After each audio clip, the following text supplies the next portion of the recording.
expanding started with this model. It did not. It's always been there. All we did is, instead of having four bands, we made it 5. And we have reasons for that. And I'll explain. Number 2, the loan component, again, did not start with this model. I went to university in 1987. I was a fresher. And I had a loan, just like you do. I paid my loan. My loan was 55,000. There was an interest of 2%. The statistics are there with the Higher Education Loans Board. I paid my loan facility with an interest, so I paid 69,000. In fact, I paid my loan when I got my first salaried job as a member of parliament. So the loan component is not a new thing. It's what has always been there. It's what makes the model sustainable. What we have done is, and I want to put this in context,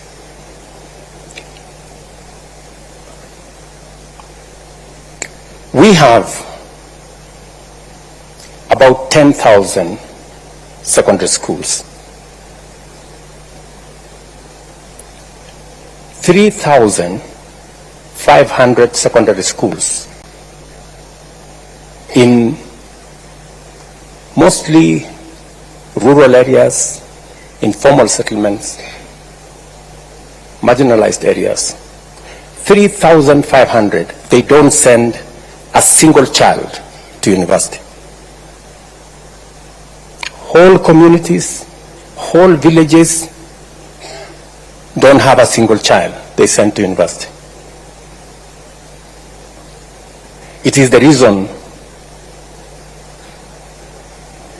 that I decided to hire 55,000 teachers to send to these schools. It is the reason why this year we're going to build 1,800 laboratories in those schools, because those schools, many of them don't have a single laboratory.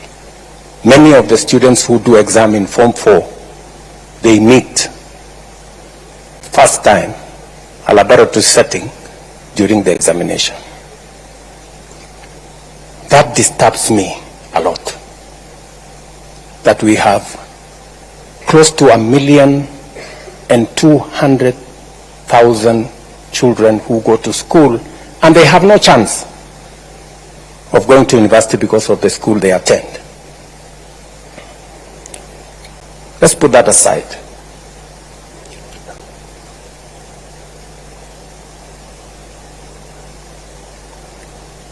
In the new funding model, about 12% of the students are in Band 1. Band 1 are straight children who are orphans. All of them, without exception, go to Band 1. Children who are associated with disability, all of them go to Band 1. Children whose parents are on cash transfer because they are classified as vulnerable, all of them go to Band 1. And students whose parents earn below 6,000 shillings a month. All those students go to Band 1. And this Band 1, we changed it slightly. Everybody used to get 80% scholarship and loan. We decided that for these kids, we raise it to 95%. From 80 to 95%, they get loan and scholarship. 70% scholarship, 25% loan, and only 5% their parents pay. And that is roughly maybe something below 5,000 shillings a semester. And it is because they truly need our help. Band 2 are the next, whose parents earn below 25,000 shillings. They get 90% loan and scholarship, 80%, 80% loan, 80% scholarship, 70%, 80% scholarship, sorry, and 10% loan, and the household pays 10%. Number 3, they get 80% scholarship, 10% they pay loan, and 10% household they pay. These are the 3 most important because they affect the vulnerable. The others, band 4 and band 5, these are the people whose parents earn up to 70,000 are in band 4, and in band 5, the people whose parents earn beyond 70,000. So, the assessments are being done by a means testing instrument. They are not an arbitrary figure. A means testing instrument that has been in operation since 1996. I don't know whether the people from Higher Education Loans Board are here. When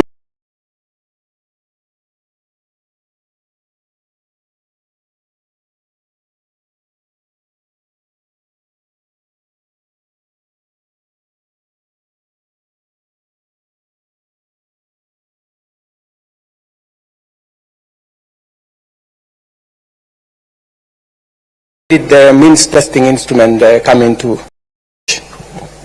We have parameters from Kenya Revenue Authority. We have parameters from Kenya National Bureau of Statistics. We have parameters from NIMS, which is the education portal for registration of persons. We have statistics from our ecosystem that serves the registration of the vulnerable in the Ministry of Labor, and many other variables that are put together. It is as objective as it can, and we keep improving on it to make sure that it assesses our children correctly. There's been cases, legitimate cases, of some students who have been placed in the wrong band. And sometimes it's because of the information that has been supplied. And there is an opportunity for a parent or a student, if they are banded in a band that they don't think they belong, there is an appeals process.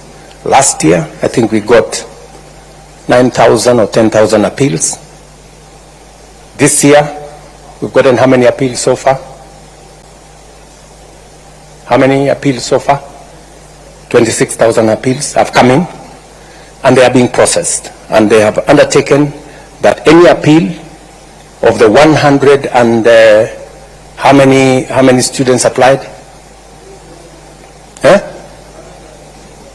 134,000 students applied, 26,000 have appealed, and they are being processed. They've given me the award that the processing will take 3 weeks, and every parent or student will get their responses. Yes, sir. Especially if they have supplied information and corrected the information that sometimes in the portal.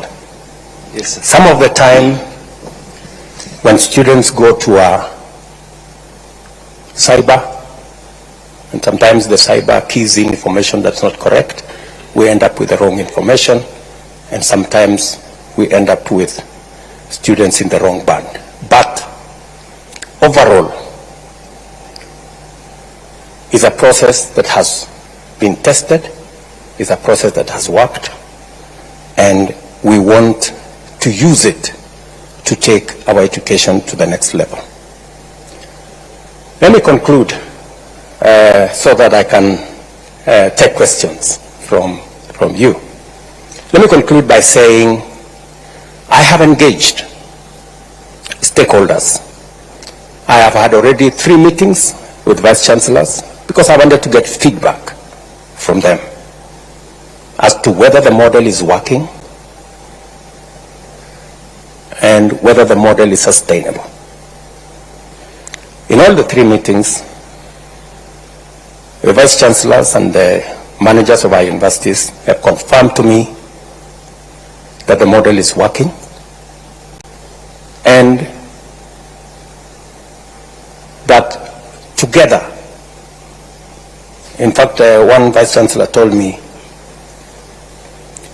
when he told the people in his ecosystem the model is working, he was told, yeah, it's working for the university because you can now afford to pay your suppliers and salaries, but it's not working for the student and the parent.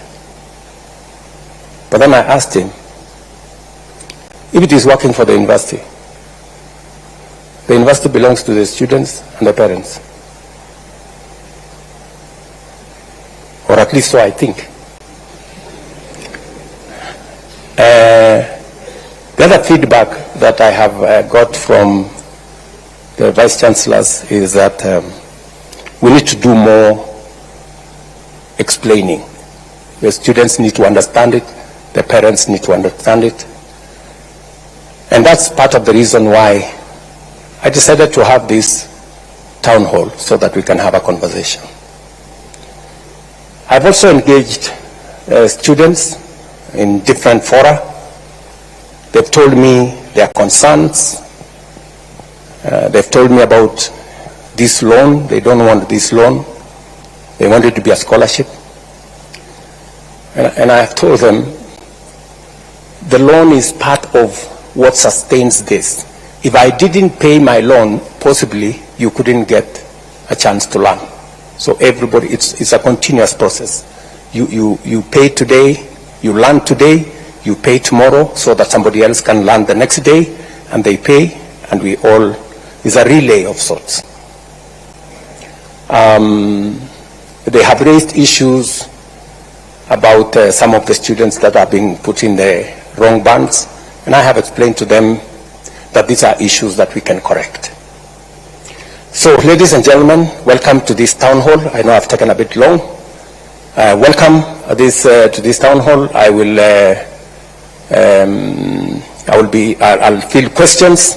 Please be as candid, as open as possible, and there are no consequences for asking any question.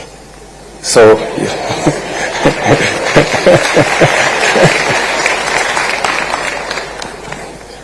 Karibu. Yes.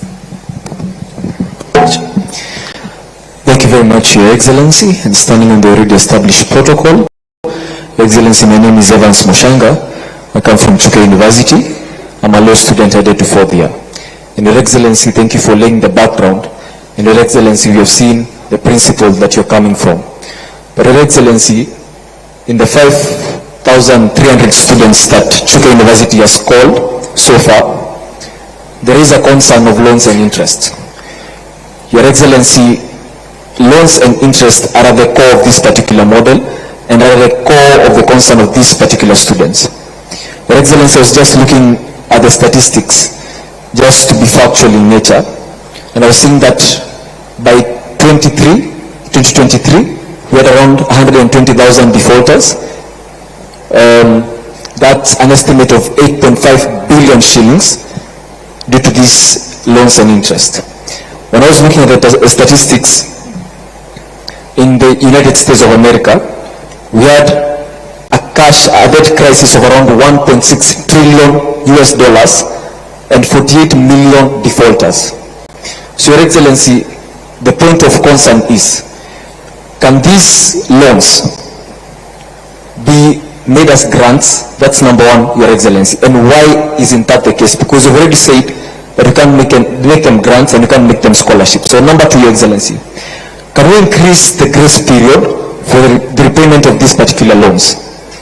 Or number three, Your Excellency, can we reduce the interest at which you pay these particular loans? Your Excellency, that's part of what we discussed in our small baraza, and we hope your indulgence in that particular matter. Thank you so much. Thank you, Mushanga. Maybe I can take another two so that I can answer them. Do we take it from the same side, or maybe we can try another side here? Your Excellency, I'm Newton Kipleting Lagat, the President Cooperative University of Kenya. I've got one serious problem that it's really affecting the public universities' diploma students. They've been denied scholarship, they've been denied HEF, that is higher education funds, and to add on that, they do not qualify for help. That means they are going to educate themselves when taking their diplomas. It does not end there. When they graduate from diploma, they transit to degree. For you to qualify for scholarship or HEF, you must have transited from high school or secondary school to a campus through COOPs. Diploma students are not in COOPs. They've already gone. So that means you've educated yourself in your diploma. You're again going to educate yourself when taking your degree. The new funding model has not addressed that. Thank you.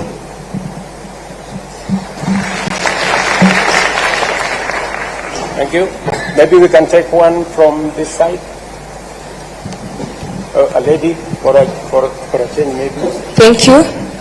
Your Excellency, my name is Mogesi Maroa. I'm a concerned citizen, a youth leader from Kuria, Migori County, and the president of Mount Kenya University Parklands Law Campus. Your Excellency, you've said time and again that this new funding model is student-based. Well, my question is, why is it that students from private universities are really given loans as opposed to scholarships, just like it is in public universities, yet these students are all from taxpayers of this country? Thank you. Final one from here. Thank you so much, His Excellency. My name is Bonaya Rova from Kenyatta University, a sixth-year architect student, anticipating graduation in December. At the preamble of your speech, you began by denoting that education is an equalizer. Therefore, I have two questions. One, if indeed education is an equalizer, how will this new funding model assist those persons with living with disability? Because you do believe disability is not inability. My second question goes to, I'm from Tana River County, so we are believed to be those that come from marginalized areas of this country. So you've spoken about cybers. In my local area, the next cyber, you normally travel close to about 46 kilometers. I believe you've been there. Ama namna gani?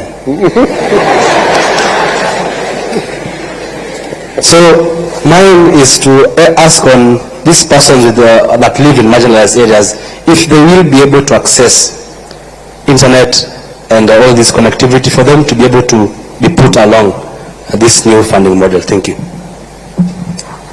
Thank you very much. Maybe I should answer those questions first. Maybe starting with Bonaya. Bonaya, first congratulations. 60 years is quite something, you know. And I wish you well. Students who live with disability, as I have said, in this model, we have actually said that those students living with disability, they automatically qualify for band 1. They get 95% funding, both scholarship and loan. 80% loan, 15% scholarship. Help me, where is the PS? It is band 1 again, so that I don't... Your Excellency, 95% government support, Yes. 70% scholarships and 25% loan.